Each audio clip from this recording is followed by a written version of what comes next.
দ্বাদশ শ্রেণীর বাংলা ক্লাসে সকলকে স্বাগত। আজকে আমি তোমাদের পড়াবো তোমাদের যে বাংলা ভাষা, শিল্প, সাহিত্য, সংস্কৃতির ইতিহাস, যে সবুজ সবুজ রঙের যে বইটা রয়েছে, সেই বইটার যে ভাষা অংশ রয়েছে, সেই ভাষা অংশের প্রথম অধ্যায় আমাদের পড়া হয়ে গেছে এবং তার দ্বিতীয় অধ্যায় অর্থাৎ ভাষার ধ্বনিতত্ত্ব এই বিষয় নিয়ে তোমাদের আজকে পড়াবো। পৃষ্ঠা হচ্ছে 114 পাতা। তো ধ্বনিতত্ত্ব তোমাদের যে আজকে পড়াবো, ধ্বনি বলতে কোন ধ্বনি বুঝি? দেখো, আমার কাছে একটা ডাস্টার আছে, ডাস্টার দিয়ে আমি টেবিলে শব্দ করলাম, এটা একটা ধ্বনি। আমি দুই হাতে শব্দ করলাম, এটাও একটা ধ্বনি। তারপরে ফ্যানটা চলছে, একটা মৃদু শব্দ শুনতে পাচ্ছ, ধ্বনি। হাঁচলাম, ধ্বনি। ঘুমিয়ে কেউ নাক ডাকছে, সেটাও ধ্বনি। কিন্তু আমাদের বাংলা ব্যাকরণে ধ্বনি বলতে কিন্তু এই যে শব্দগুলো বললাম, এইগুলোকে কিন্তু নেওয়া হবে না। বাংলা ব্যাকরণে আমাদের যে বাকযন্ত্র আছে, যে যন্ত্র মানুষের শরীরে রয়েছে, সেই বাকযন্ত্রের সাহায্যে উচ্চারিত অর্থবোধক ধ্বনি, অর্থবোধক অর্থাৎ পাগলের প্রলাপকেও আমরা ধ্বনি বা সেই নিয়ে আলোচনা করব না। আমরা ধ্বনি আলোচনা করব যেগুলো কিনা অর্থ, ভাষায় যার কিনা মানে দাঁড়াবে, সেটাই হলো ধ্বনি, বাকযন্ত্রের সাহায্যে উচ্চারিত। তো আমাদের তাহলে ধ্বনি কি সেটা আমরা বুঝলাম। এবারে ধ্বনি তত্ত্ব। দেখো, শুধু একটা সামান্য শব্দ অ, ই, ক, তো এই একটা সামান্য সাউন্ড বা ধ্বনি, এটাই তো ভাষা নয়। ভাষা তৈরি করতে গেলে আমাদের প্রথমে এই যে বিভিন্ন অ, ই বা ক, বা আমরা যে ধ্বনিগুলো বাকযন্ত্রের সাহায্যে উচ্চারণ করলাম, সেই ধ্বনিগুলো মিলেমিশে একটা রূপ তৈরি হয়, একটা ফর্ম তৈরি হয়, একটা গঠন হয়। তাহলে ধ্বনির স্তর থেকে হয় রূপের স্তর। তো রূপের স্তর থেকে সেই শব্দগুলো দিয়ে আমরা যখন বাক্যে ব্যবহার করি, রূপের গঠন বা ফর্মটা যখন আসে, সেটাকে আমরা বাক্যে ব্যবহার করি। বাক্যে ব্যবহার করলে আমরা তখন তাকে বলি পদ। সেই পদের স্তরে আসলাম, সেখান থেকে বাক্য স্তর গঠিত হলেও একটা পদ পাশাপাশি বিষয়ে অর্থবোধক হয়ে মনের ভাব যখন প্রকাশ করলো, তখন তাকে বাক্যের স্তরে পৌঁছালাম। এবং বাক্যটা যখন প্রকাশ করলাম, তখন আমার মনের কথা তুমি বুঝলে বা তোমার মনের কথা তোমার বন্ধু বুঝলো, সেটা হলো। তো এইভাবে তখন সেটা অর্থ বোঝা মানে কি, অর্থের স্তরে গিয়ে পৌঁছালো, তবেই না সেটা আমরা ভাষার মর্যাদা দেব এবং সেটা একটা বিশেষ সমাজের মধ্যে লোকেরা সেটা বুঝতে পারবে। কিন্তু ধ্বনিতত্ত্বে এই ব্যাপক এই এত অর্থ, বাক্য, পদ, রূপ, এইগুলো নিয়ে আলোচনা হয়। ধ্বনিতত্ত্বের আলোচ্য বিষয় হচ্ছে ধ্বনির স্তর। তাহলে ধ্বনিতত্ত্বের আলোচ্য বিষয় কি বললাম? ধ্বনির স্তর। তো এবার ভাষার ধ্বনিতত্ত্বের আলোচ্য বিষয় হলো ধ্বনির স্তর। এখন এই ধ্বনির স্তর মানে কি? আমাদের এই বাকযন্ত্রের সাহায্যে উচ্চারিত বাকধ্বনি। কি বললাম? বাক বসন্ত ধ্বনি।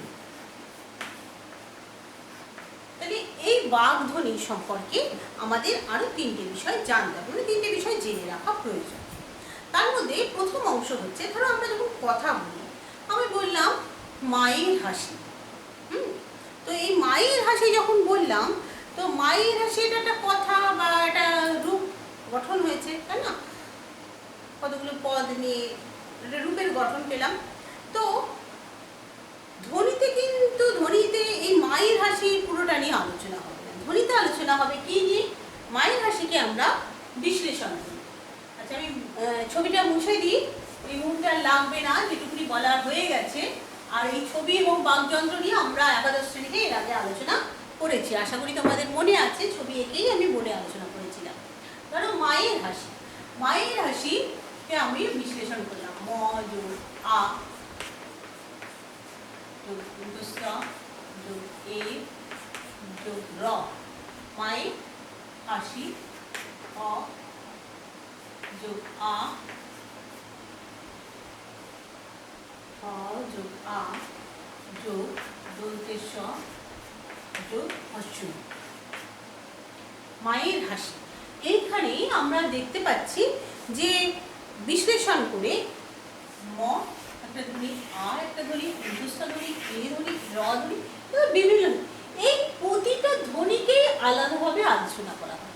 তার মানে কি, এখানে হচ্ছে খণ্ডধ্বনি নিয়ে আলোচনা করা হয়, খণ্ডধ্বনি বা বিভাজ্য ধ্বনি। তাহলে ধ্বনিতত্ত্বের আলোচ্য বিষয়বস্তু 1 নম্বর আমরা কি বুঝলাম, খণ্ডধ্বনি বা বিভাজ্য ধ্বনি। 2 নম্বর হচ্ছে এই খণ্ডধ্বনি বা বিভাজ্য ধ্বনি, একেই বলা হয় কি বলা হয়, ধ্বনি মানে বাগধ্বনি। কি বাগধ্বনি হলো আসলে বাগধ্বনি হলো আসলে ভাষার মধ্যে অর্থহীন, মানে এটা শুধু আপাতভাবে অর্থহীন তো বটে, অর্থহীন ক্ষুদ্রতম একক হলো বাগধ্বনি। একে বিভাজ্য ধ্বনিও বলা হয়। বাগধ্বনি বিভাজ্য ধ্বনি বা খণ্ডধ্বনিও হয় এটা। মানে বাগধ্বনি কি, ভাষায় অর্থহীন ক্ষুদ্রতম একক হলো বাগধ্বনি। হলো, তাহলে এ কি আপাতভাবে অর্থহীন, কিন্তু ভাষার ক্ষেত্রে গুরুত্বপূর্ণ ভূমিকা রয়েছে। এবারে আসছি 2 নম্বর। 2 নম্বরে আমরা বিভাজ্য ধ্বনি বললাম এবং ভাষার ক্ষুদ্রতম অংশ সেটা বললাম। 3 নম্বরে আসছি। এবার 3 নম্বরে আসছি, অনেক সময় দেখি যে কোনো শব্দে ধ্বনি এক কিন্তু বর্ণ আলাদা, কোনো মানে কথা, যেমন ধ্বনি এক বর্ণ আলাদা।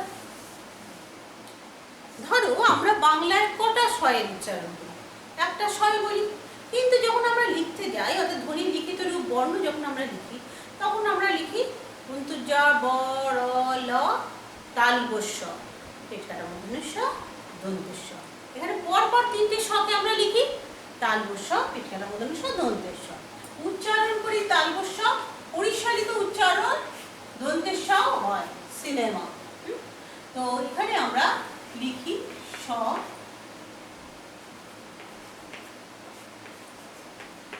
তাহলে ধ্বনি এক বর্ণ আলাদা, বুঝলাম। আবার এর উল্টোটাও দেখি, বর্ণ এক ধ্বনি আলাদা, তাহলে সেটা কিরকম হয়? এটা হচ্ছে বিভিন্ন ভাষার ক্ষেত্রে এই যে বিশেষ আলোচনা, ভাষার মধ্যে ধ্বনিতত্ত্ব আলোচনা হয়, বিভিন্ন ভাষার ক্ষেত্রে যে আলোচনা হয় সেক্ষেত্রে আমরা এখন বাংলা ভাষা নিয়ে পড়ছি, যখন বাংলা ভাষাকেই বেশি গুরুত্ব দিচ্ছি। তো এবার বাংলা ভাষারই ভাষা বিজ্ঞানে ধ্বনিতত্ত্ব আমরা আলোচনা করছি। এর পরের অংশটা কি বললাম 3 নম্বর পয়েন্টে, যে বর্ণ এক ধ্বনি আলাদা। বর্ণ এক ধ্বনি আলাদা, যেমন ধরো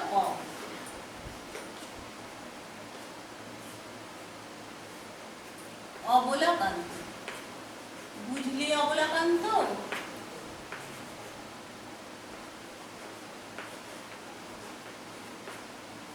অবলাকান্ত একটা নাম,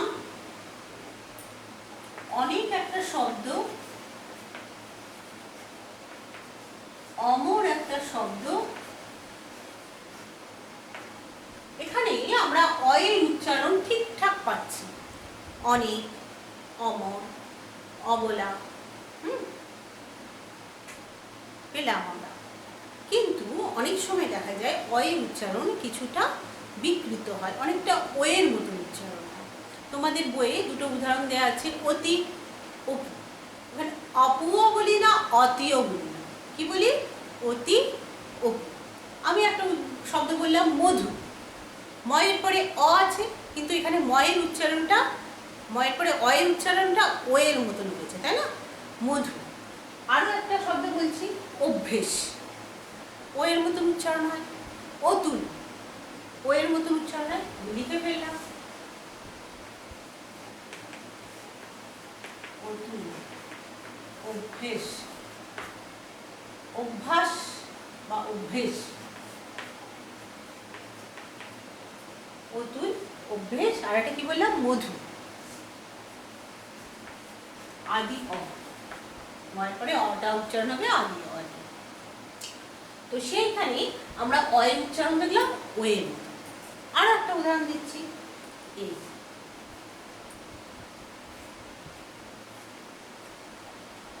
এই উচ্চারণ, এখন আমার সময় হবে, তাহলে এই যে এখন,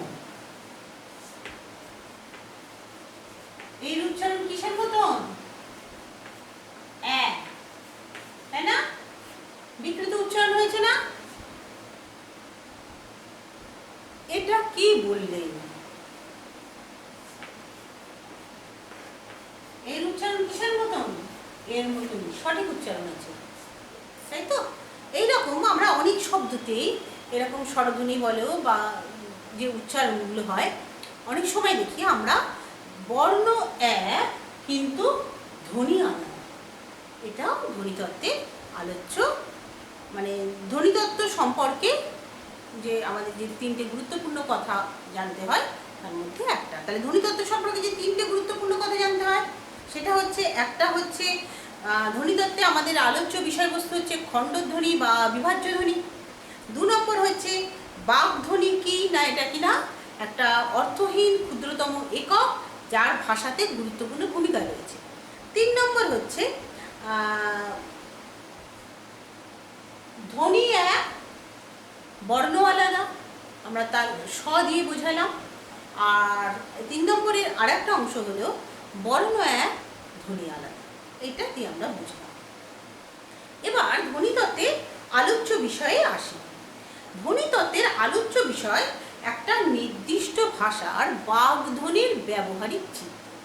তাহলে বাগধ্বনি তো আমরা বুঝলাম যে যেটা কিনা ভাষার অর্থহীন ক্ষুদ্রতম একক যা কিনা ভাষার গঠনে গুরুত্বপূর্ণ ভূমিকা নেয়, তাকে বলে বাগধ্বনি। তার ব্যবহারিক চিত্র মানে কি? ব্যবহারিক চিত্র হচ্ছে, তাহলে বুঝতে গেলে আমরা দুটো ভাগ করে নিই। ভাষা বিজ্ঞানে ধ্বনি নিয়ে আলোচনা করা হয় দুটো শাখায়, সেটা একটু বলে নিই। এটা মুছে ফেলি বোর্ডটা।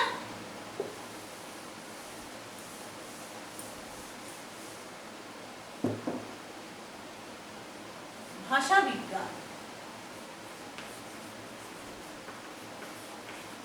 ভাষা বিজ্ঞানে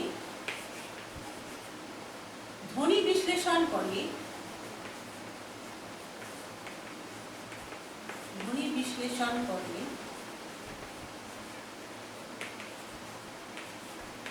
দুটি শাখা, ধ্বনি বিজ্ঞান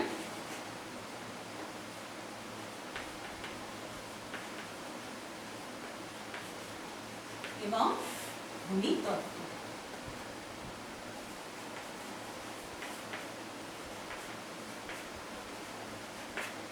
ধ্বনি বিজ্ঞান এবং ধ্বনি তত্ত্ব।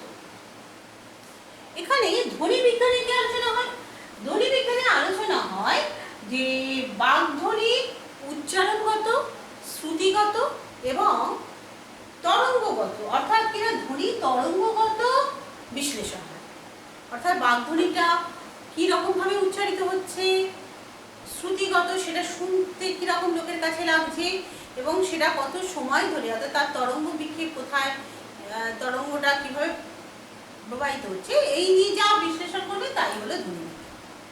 আর ধ্বনি তত্ত্বে আলোচনা হবে সেই বাগধ্বনিটার ব্যবহারিক চিত্র, অর্থাৎ ব্যবহার করা হয়েছে কিভাবে, সেইটার যে চিত্রটা, যে রূপটা বা সেটা কোথা থেকে ব্যবহার, কিভাবে ব্যবহার হয়েছে সেটা নিয়ে আলোচনা করা হয় ধ্বনি তত্ত্বে। হলো, এইবারে আমরা বাগধ্বনি কিরকম হতে পারে সে সম্পর্কে একটু আলোচনা করি। এটা একটু মুছে দিলাম বোর্ডে।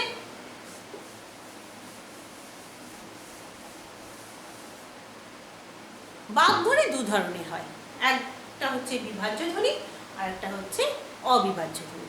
বিভাজ্য ধ্বনির আবার দুরকম, স্বরধ্বনি, ব্যঞ্জন ধ্বনি।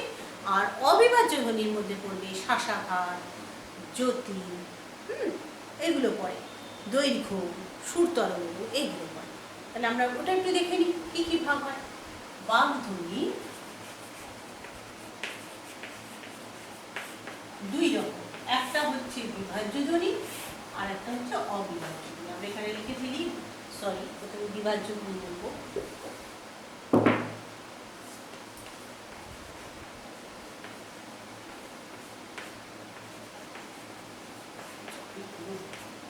আর একটা হচ্ছে অবিভাজ্য ধ্বনি।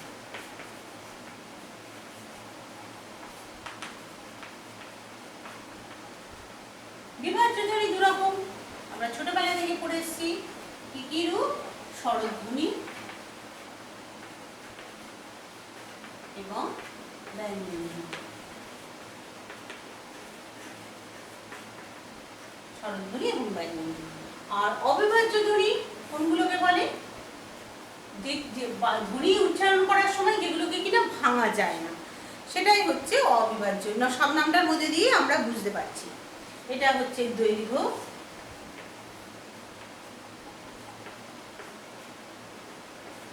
শ্বাসাঘাত নিয়ে আমরা পরে আলোচনা করব।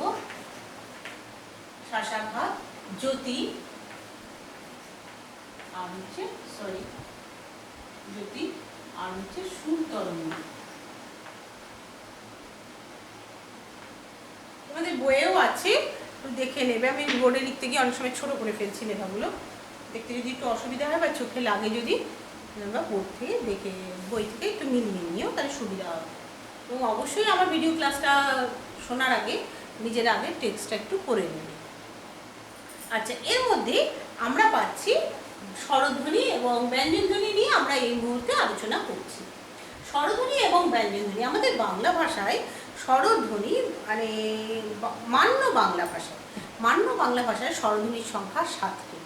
এটা আমাদের ধ্বনি নিয়ে আলোচনা করছি আমরা, কিন্তু বর্ণ বলছি না, অর্থাৎ আমরা যেটা কিনা উচ্চারণ করি সেইটা নিয়েই আলোচনা করছি।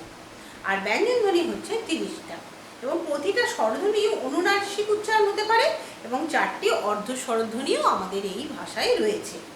বাংলা স্বরধ্বনি 7টি যে স্বরধ্বনি রয়েছে সে তার বিবরণ উচ্চারণ হয় এমন কটি করে শব্দের উদাহরণ তোমাদের বইয়ে দেয়া আছে। পৃষ্ঠার সংখ্যা হচ্ছে 115।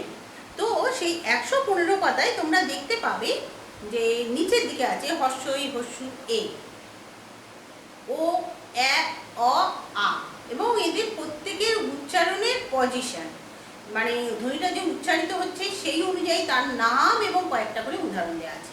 ওর বাঁ দিকে দেখবে একটু ফাঁকা জায়গা আছে, সেই ফাঁকা জায়গায় তোমরা একটা বীণা বা বাদ্যযন্ত্র আঁকবে। যে বাদ্যযন্ত্রটা আমি এঁকে দিচ্ছি সেটা দেখে আঁকবে, এবং এই বাদ্যযন্ত্রটা আমাদের মুখের মধ্যে আছে কল্পনা করে নেবে। তাহলে তোমাদের বুঝতে সুবিধা হবে, মনে রাখতে সুবিধা হবে স্বরধ্বনির এই শ্রেণী বিভাগের ব্যাপারটা। বাদ্যযন্ত্রটা উপরের লাইনটা একটু বড়, হ্যাঁ, নিচের লাইনটা একটু ছোট। তোমরা পড়েছো তো সমান্তরাল সরল রেখা ছোটবেলায়? এইবার এই লাইনটা সোজা এইখানটাতে এসে লেগে যাবে, কিন্তু এই অংশটা একটা বড় ছোট আছে, ট্রাপিজিয়ামের মতন ব্যাপারটা অনেকটা। পড়েছো তো নাকি জ্যামিতিতে? বুঝতে পারছি বাদ্যযন্ত্রটা এটা হচ্ছে আমাদের মুখের এই সামনের দিকে রয়েছে, আর নিচের দিকে আছে হচ্ছে এই অংশটা। এর মাঝখানে দুটো তার আছে, বীণার তার, প্রতিটাই তার 1, 2, 3, 4। এই 4টে তার আবার এই পাশে যে দুটো তার আছে দুটো তারের জায়গায় বাঁধা আছে।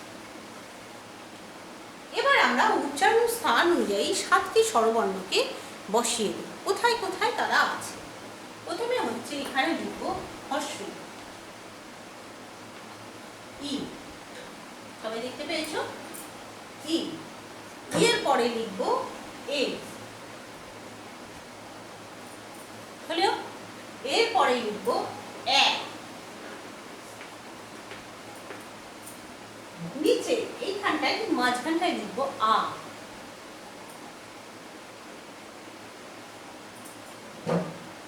এই পাশে ওপরে হস্যের উল্টো দিকে লিখব হস্যু, উ,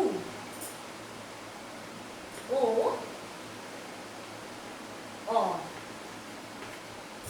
বুঝলাম? লেখা হয়েছে? তোমরা এইভাবে লিখে নেবে। আচ্ছা, লেখার পরে এইবারে আমরা উচ্চারণ স্থান তোমাদের মনে রাখার সুবিধার জন্য আমি এই ছকটা করলাম। ই, এ, এ, উ, ও, অ, নিচে আছে আ, হলো। এবারে ই আর উ উচ্চারণ করবে, দেখবি শ্বাসবায়ুটা ওপর দিয়ে যাচ্ছে। আমরা যখন কোনো শব্দ উচ্চারণ করি আমাদের মুখের ভেতর থেকে হাওয়া বেরিয়ে আসে।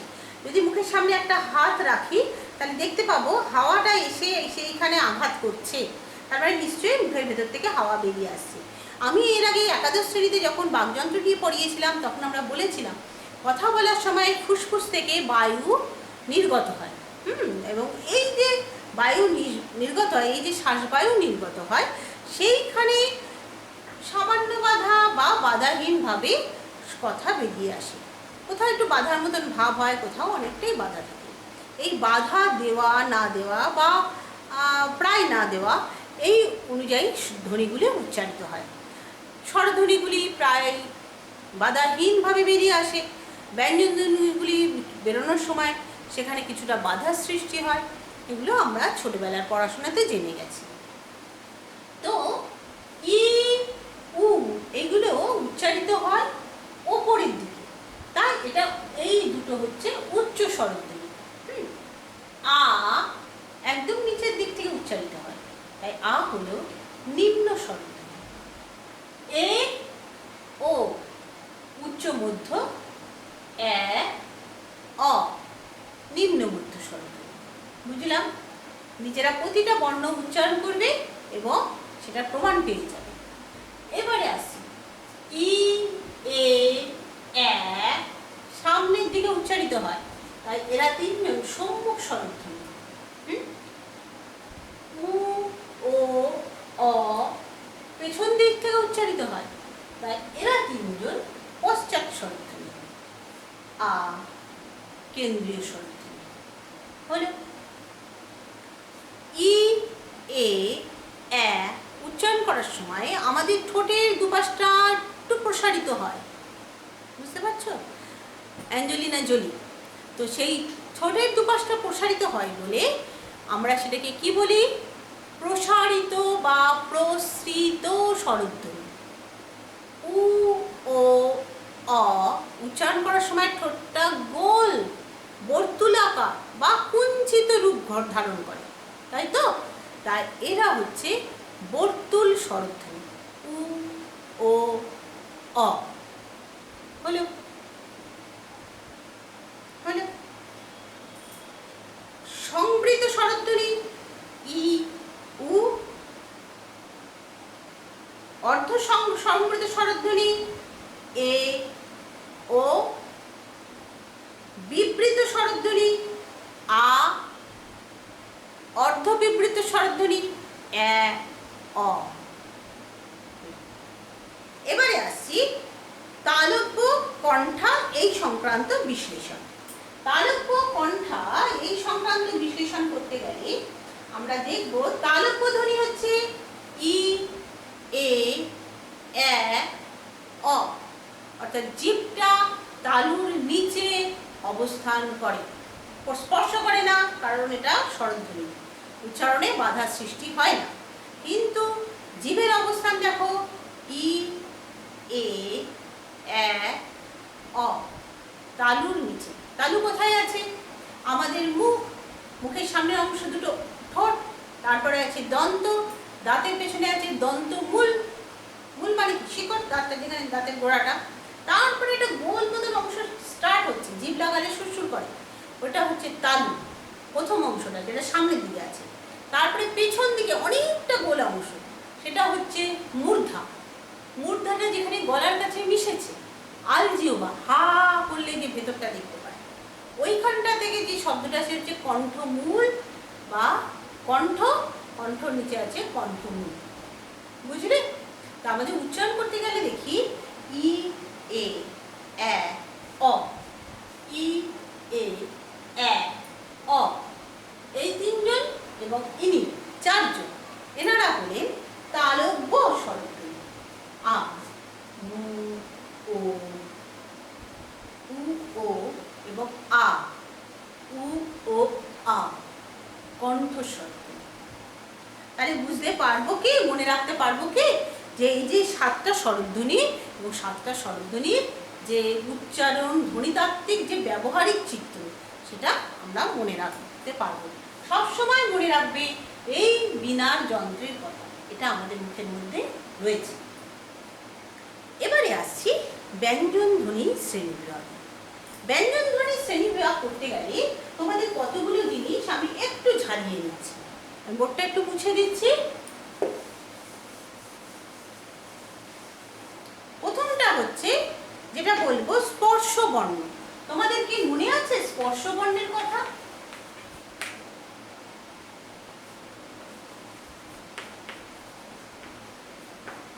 এই মনে আছে ছোট্টবেলায় পড়েছিলে ক থেকে ম পর্যন্ত 25টি বর্ণকে স্পর্শ বর্ণ বলা হয়, কারণ এইগুলি উচ্চারণ করার সময় বাকযন্ত্রে কোনো না কোনো স্থানকে স্পর্শ করে বা প্রায় স্পর্শ করে, তাই এইগুলি হলো স্পর্শবর্ণ। বা জিহ্বা স্পর্শ করে বা কোনো বাকযন্ত্রের কোনো না কোনো অংশ স্পর্শ করে, তাই এটা স্পর্শবর্ণ। এবং এই স্পর্শবর্ণগুলোকে আবার 5টা বর্গে বিভক্ত করা হয়েছে। ক থেকে ম পর্যন্ত মোট 25টি বর্ণ আছে, 5 5 25, 5টা 5টা ভাগ। সেই 5টা ভাগ হচ্ছে ক বর্গ, ক চ ট ত প। এই ক বর্গ, চ বর্গ, ট বর্গ, ত বর্গ এবং প বর্গ। এবং এই ক ছ ট ত প এই 5টা বর্গর মধ্যে হচ্ছে ক হচ্ছে কণ্ঠজ বর্ণ, মনে পড়ছে, চ হচ্ছে তালব্য বর্ণ, ট হচ্ছে মূর্ধন্য বর্ণ, ত হচ্ছে দন্তবর্ণ এবং প ফ ব ভ ম হলো ওষ্ঠ্য বর্ণ। এটা হচ্ছে আমাদের সেই ছোটবেলার পড়া স্পর্শ বর্ণ সম্পর্কে একটু কথা বললাম। এবার আরেকটা জিনিস ছোটবেলায় আমরা খুব পড়ে এসেছি, অল্প প্রাণ বর্গ বললাম স্পর্শ বর্ণ, অল্প প্রাণ এবং মহাপ্রাণের কথা। অল্প প্রাণ আর মহাপ্রাণ কি? প্রতি বর্গের 1 নম্বর এবং 3 নম্বর। আমি একটু বর্গটা এঁকে দিলে মনে হয় খুব ভালো হয়, কিন্তু একটু ভিডিও ক্লাসটা তাহলে আরো দীর্ঘ হয়ে যাবে। আমার মনে হয় তোমরা নিজেরা যদি লিখে নাও, ক থেকে ম পর্যন্ত সুন্দরভাবে একাদশ শ্রেণী ক্লাস মনে করো বা ছোটবেলার ক্লাস 5-এর পড়া মনে করো, তো ক থেকে ম পর্যন্ত যদি আমরা যদি একটু ফাঁকা দিয়ে লিখে নিই, তাহলে প্রথম 5টা, তারপর একটা ঠিক পরপর নিচে, তারপরে নিচে, তাহলে 1 নম্বর এবং 3 নম্বর অর্থাৎ ক এবং গ, চ এবং বর্গীয় জ, ক চ, ট এবং ড, ত এবং দ, প এবং ব। তো 1 নম্বর এবং 3 নম্বর উচ্চারণ করার সময় নিঃশ্বাস জোরে বের হয় না, তাই এদেরকে বলা হয় অল্প প্রাণ। প্রাণ মানে হচ্ছে হকার জাতীয় যে ধ্বনি, তাকে বলা হয় প্রাণ। আর 2 নম্বর আর 4 নম্বর অর্থাৎ খ এবং ঘ, ছ এবং ঝ, ঠ এবং ঢ, থ এবং ধ, ফ এবং ভ উচ্চারণ করার সময় প্রাণ অর্থাৎ হ ধ্বনি বা নিঃশ্বাস জোরে বের হয়, তাই এরা মহাপ্রাণ ধ্বনি। বুঝলাম কিছু? অল্প প্রাণ আর মহাপ্রাণ। অল্প প্রাণে হচ্ছে নিঃশ্বাস জোরে বের হয় না, অর্থাৎ সঙ্গে হ ধ্বনি যোগ হয় না। আর মহাপ্রাণে হচ্ছে নিঃশ্বাস জোরে বের হয়, তাই হ ধ্বনি যোগ হয়। বুঝলাম? তাহলে প্রতিটা বর্গের 1 এবং 3 হচ্ছে অল্প প্রাণ, 2 এবং 4 হচ্ছে মহাপ্রাণ ধ্বনি। হলো? এবারে আসছি ঘোষ বর্ণ এবং অঘোষ বর্ণ।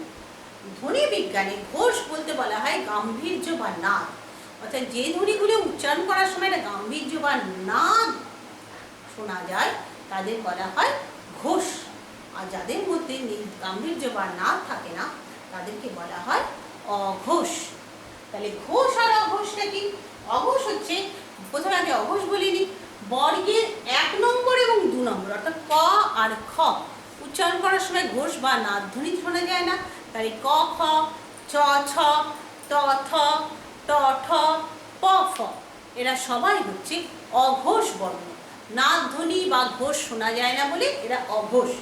কিন্তু বর্গের 3 নম্বর এবং 4 নম্বর অর্থাৎ গ ঘ, বর্গীয় জ ঝ, ড ঢ, ড ধ, ব ফ উচ্চারণ করার সময় একটা গাম্ভীর্য বা নাদ ধ্বনি উচ্চারিত হয়, শ্বাসবায়ু বেরোয় একটু জোরে। হ্যাঁ, তাই এদেরকে বলা হয় ঘোষ, মানে ঘোষ বর্ণ। বুঝলাম? অঘোষ বর্ণ এবং ঘোষ বর্ণ সম্পর্কে আমি একটু বলে দিলাম। এছাড়া আমরা সবাই জানি উ ইঙ, মূর্ধন্য দন্তেন্য ম, এগুলোকে নাসিক্য ধ্বনি বলা হয়। কিন্তু উ ইঙ মূর্ধন্য দন্তেন্য ম আমাদের কিন্তু নাসিক্য ধ্বনি বা ব্যঞ্জন ধ্বনির যে শ্রেণীবিভাগ আছে তোমাদের বইয়ে 116 পাতায়, সকলে এই ছকটা লিখে নেবে। সেখানে দেখো নাসিক্য যে লাইনটা রয়েছে নিচে বাঁ দিকে, সেখানে আমরা দেখতে পাচ্ছি নাসিক্য ধ্বনির মধ্যে ম, ন এবং উ আছে, বাকিগুলো নেই। তার মানে উচ্চারিত হয় না। মকে উচ্চারণ করি, মূর্ধন্য দন্তন্যর উচ্চারণ একই নয়ের মতনই হয়, ইঙর উচ্চারণ নয়ের মতন হয়। খেয়াল করে দেখো, বঞ্চনা, ব ইঙয় চয় দন্তের নয় আঁকা, তাহলে ইঙর চয়ের ইঙর কি উচ্চারণ হয়েছে এখানে? নয়ের মতন উচ্চারণ হয়েছে, তাই না? তাহলে ইঙর উচ্চারণ নয়ের মতন হয়, বঞ্চনা। কিন্তু যাচাঙা, যাচাঙাতে যে উঙর উচ্চারণ সেটা কিন্তু উঙর মতন উচ্চারণ হচ্ছে ইঙর। যাচাঙা মানে ভিক্ষা করা, যাচিয়া, তো এবার সেটা উঙর মতন উচ্চারণ হয়। তাহলে ইঙর উচ্চারণ আমরা দেখতে পাচ্ছি না, আর দুটো নয়ের উচ্চারণ একই। সেই জন্য আমরা নাসিক্য ধ্বনি তিনটে দেখছি, ম দন্তের ন এবং উঙ। আচ্ছা, নাসিক্য ধ্বনি আমরা তিনটে দেখতে পাচ্ছি। আচ্ছা, এরপরে আসছে উষ্মধ্বনি। উষ্মা বা শ্বাসবায়ুর যে প্রাধান্য পাচ্ছে সেটাই হচ্ছে উষ্মধ্বনি। উষ্মধ্বনি হচ্ছে তালবস্য এবং দন্তেশ্ব।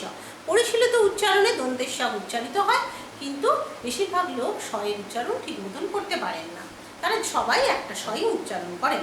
তাহলে স এটা হচ্ছে উষ্মধ্বনি এবং হ এটাও হচ্ছে উষ্মধ্বনি, কারণ এটা শ্বাসবায়ু বা হ বেরিয়ে আসে। তাহলে আমরা উষ্মধ্বনির ওখানে দেখতে পাচ্ছি তালবস্য, দন্তেশ্ব এবং হ, এই তিনজনকে দেখতে পাচ্ছি। এবারে আসছি কম্পিত ধ্বনি। র উচ্চারণ করার সময় খেয়াল করবে জিভটা একটু কেঁপে গেল, তাই র হলো কম্পিত ধ্বনি। আর তারপরে আছে তাড়িত ধ্বনি। তাড়িত ধ্বনির ডয় শূন্য র এবং ঢয় শূন্য র। লোকে একটা রয়ের উচ্চারণ করে, খুব সাধারণ লোকেরা বয় শূন্য র, ডয় শূন্য র, ঢয় শূন্য র সবই র। একটু যারা উচ্চারণ করার ঠিক মতন করার চেষ্টা করেন তারা করেন বয় শূন্য র উচ্চারণ আলাদা, যেমন রথ। ডয় শূন্য র উচ্চারণ আলাদা, ঝড়।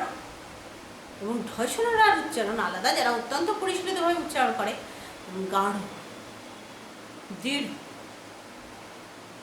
বুঝেছ? কিন্তু বেশিরভাগ লোক উচ্চারণ করেন গাঢ়, দৃঢ়, ঝড়, রথ, সব রই এক। এটা হচ্ছে বেশিরভাগ লোক উচ্চারণ করে, কিন্তু ঠিকভাবে যদি উচ্চারণ করতে পারা যায় সেই অনুযায়ী দেখা যাচ্ছে, আমরা দেখতে পাচ্ছি ডয় শূন্য র হচ্ছে তাড়িত এবং ঢয় শূন্য র হচ্ছে তাড়িত, অর্থাৎ জীব যেন তাড়না করে উচ্চারিত করছে ডয় শূন্য র এবং ঢয় শূন্য র, তাই এদেরকে তাড়িত ধ্বনি বলা হয়। তার মধ্যে ডয় শূন্য র হচ্ছে অল্প প্রাণ, অর্থাৎ প্রাণ মানে কি বলেছি, প্রাণ মানে হলো অ জাতীয় নিঃশ্বাস ধ্বনি। আর ঢয় শূন্য র হচ্ছে দীর্ঘ, সেখানে আমরা একটা হ জাতীয় একটা প্রাণ ধ্বনি দেখতে পাচ্ছি, তাই এটা হচ্ছে মহাপ্রাণ তাড়িত ধ্বনি। আর পার্শ্বিক ধ্বনি কোনটাকে বলা হয়? ল কে বলা হয়। উচ্চারণ করো তো, ল। জিভটা গিয়ে, জিভের ডগাটা গিয়ে দাঁতের গোড়ায় প্রায় লেগে গেল, দন্তমূলীয় দাঁতের গোড়ায় লেগে গেছে, ল হলো। হাওয়াগুলো কোথা থেকে বেরোচ্ছে? জিভের দুই পাশ দিয়ে, সেই জন্য এর নাম পার্শ্বিক ধ্বনি। এবার আমরা ছকটা সবাই খুব ঠান্ডা মাথায়, আমি ছকটা লিখতে গেলে ভিডিও ক্লাসটা আরো দৃঢ় হয়ে যাবে, ঠান্ডা মাথায় তোমরা ছকটা লিখে নেবে। এবং বাংলা ব্যঞ্জন ধ্বনি যে ছকটা লেখা আছে সেখানে দেখবে ওপরে বাঁ দিকে উচ্চারণ স্থান দেওয়া আছে ওষ্ঠ, দন্ত, দন্তমূলীয়, মূর্ধন্য, তালব্য, কণ্ঠ এবং কণ্ঠনালী। এটা কিন্তু অর্থ বুঝে করবে।